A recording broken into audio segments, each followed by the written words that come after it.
Pois eu sei que vivo estás, e um dia voltarás.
comunhão no Espírito, alguma profunda afeição e compaixão, completem a minha alegria, tendo o mesmo modo de pensar, o mesmo amor, um só Espírito e uma só atitude. Nada façam por ambição egoísta ou por vaidade, mas humildemente considerem os outros superiores a si mesmos. Cada um cuide não somente dos seus interesses, mas também dos interesses dos outros.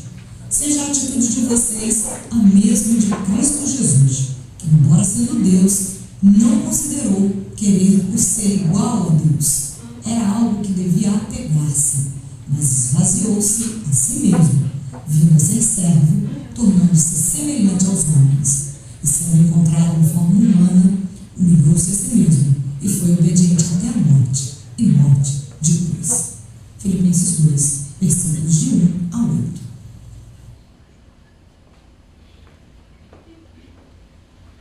Hoje eu quero falar sobre motivação e paixão, porque eu tenho observado de uma maneira bem marcante nos últimos anos uma total falta de motivação e paixão pelas coisas do Senhor. Eu vejo crentes e denominações de vários estilos e pensamentos diferentes, mas todas elas coincidem apenas em uma coisa: a falta de motivação e paixão pelas coisas do céu. O que está acontecendo é uma mudança constante das modas evangélicas. E gente correndo de um lado para o outro atrás de uma sensação diferente. E eu volto a tocar no tema alvo. Qual é o seu alvo? O alvo principal da igreja está ficando para trás. E a própria igreja está elaborando novos alvos que cá para nós estão bem distantes dos alvos do Senhor. Eu vejo pessoas que não são crentes, que são apaixonados pelo aquilo que fazem, cientistas que dão a sua vida pelo aquilo que acreditam, seitas, outras denominações que se contagiam com entusiasmo e paixão, até mesmo as testemunhas de Jeová, que são tão persistentes nas suas visitas. Mas olha, eles não se envergonham com as críticas. E nós? E nós? Supostamente os donos da verdade, os detentores do poder de Deus, há muito tempo deixou de existir paixão verdadeira na igreja. A principal característica dos crentes que me evangelizaram era a paixão e a alegria e o amor com que eles faziam. Mas isso foi lá no ano de 2004, 2005. Quando eu entendi verdadeiramente o que era o evangelho na minha vida, eu não quis saber de outra coisa. Quando eu entendi o quão profundo é o evangelho, eu quis realmente me entregar àquilo que a gente sempre fala, que é o famoso primeiro amor.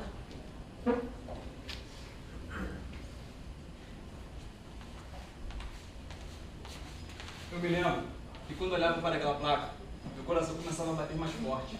Era uma alegria tão grande que tomava conta de todo o meu ser. Aí eu ficava de pé no ônibus e começava a falar do amor de Deus. E eram tantas as pessoas que derramavam lágrimas de arrependimento. A presença do Senhor invadia aquele veículo de uma forma impressionante. Mas com o passar do tempo, aquela placa já não me empolgava tanto assim, pois outros elementos foram sendo introduzidos no meu dia a dia. Ministérios, doutrinas, prosperidade, casa própria e tantas outras coisas que não sabemos como conseguimos viver sem. De repente, eu nem olhava mais para aquela placa luminosa. De repente, a volta do Senhor já não era mais tão importante assim. De repente, eu nem me importava mais com as pessoas que estavam naquele ônibus, se elas iriam para o inferno ou não. De repente, ministérios, doutrinas e tantas outras coisas passaram a ser mais importantes do que o próprio Deus em minha vida. Essa placa que ele está falando, eu, quando nova na fé, lembro que quando eu voltava da igreja para casa, eu de dentro do ônibus eu avistava uma placa da janela do ônibus que dizia: Jesus breve voltará. Será que a gente realmente crê nisso? As lindas canções de adoração precisavam atingir as pessoas, e não o próprio Senhor, para o qual supostamente essas músicas eram feitas. Eu nunca parei de orar. Olha só, sei lá, eu nunca deixei de ir à igreja, eu nunca deixei de ministrar, mas ao mesmo tempo havia incômodo no meu coração. Eu sabia que havia algo errado comigo. Certo dia, quando eu passei pelo aquele mesmo lugar de sempre, onde estava aquela placa? Eu percebi que ela estava desligada. Quando eu cheguei em casa, para a minha costumeira devoção noturna, fiz uma breve oração a Deus, perguntando o que havia acontecido com aquela placa. Parece que Deus estava esperando esse momento e não perdeu a oportunidade. O Espírito Santo me mandou abrir as Escrituras em Apocalipse 2, 1 ao 7.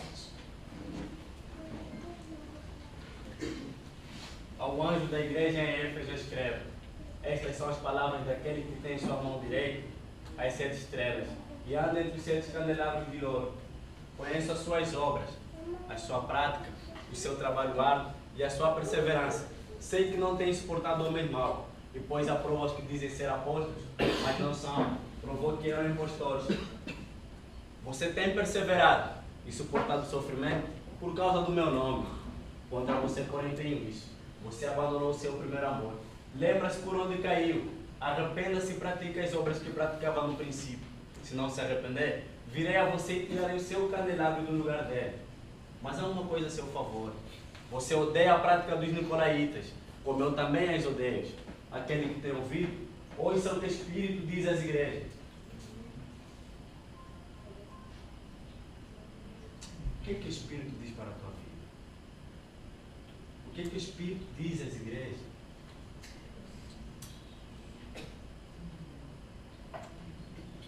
Ao vencedor, darei o direito de comer da árvore da vida, que está no paraíso de Deus.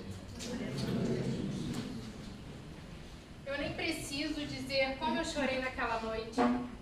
Foi aí que eu percebi que a placa do meu coração era que estava apagada. Imediatamente veio à minha memória cada momento da minha vida com Deus, desde a minha conversão até aquele dia. Foi aí que eu percebi como fui me deteriorando e me tornando simplesmente uma religiosa, apesar do meu jeito moderno e das minhas músicas diferentes. Mas religioso não é apenas a pessoa que tem cara de religioso. Religioso é todo aquele que se torna um morno. Assim, porque você é morno, não é nem frio nem quente. Estou a ponto de vomitá-lo da minha boca. Apocalipse 3:16. Religioso é todo aquele que se tornou automático, mecânico, previsível. Eu havia me tornado um religioso. Se você observar a carta à igreja em Éfeso, vai ver que se trata de uma igreja boa, que cumpria seus deveres, levava a sério suas doutrinas, faziam boas obras, mas não havia mais paixão. Tudo era feito de forma automática, mecânica, previsível. E isso, para Deus, é sério. Seu filho levou a sério seu plano e deu a vida por nós. João Batista levou a sério seu ministério e deu a vida, preparando o caminho do Senhor. Os apóstolos levaram a sério seu chamado e deram a vida, e por isso hoje temos vida e existe igreja. Cientistas dão a vida pelo que acreditam. Grandes estadistas deram a vida para conquistarem países e continentes. Homens e mulheres de raça negra, valentes, deram a vida para conquistarem a liberdade do seu povo. Mas nada disso aconteceria sem paixão. A igreja tem tudo para mudar a história da humanidade, mas só pode ser feito com paixão. Lembre-se de onde caiu, arrependa-se e volte a praticar as obras que praticava no princípio. Se não se arrepender, virei a você e tirarei o seu candelabro do lugar dele. Apocalipse 2:5. Onde está a sua motivação? E a sua paixão? Aonde você tem colocado? No Senhor? Nas coisas do Senhor? No mundo?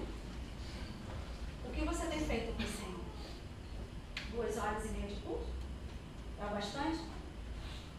Só louvar e adorar. Suas atitudes convêm com a Bíblia? Mude seu posicionamento. O Senhor está voltando. O Senhor não compactua com o pecado. O Senhor está voltando. O Espírito Santo nos escolheu para fazer morada. Isso é privilégio do Senhor.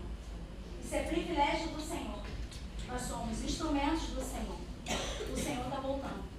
Arrependa-se. Tome um posicionamento. Mude suas atitudes. Aquele que tem ouvidos, ouça o que o Espírito diz às igrejas.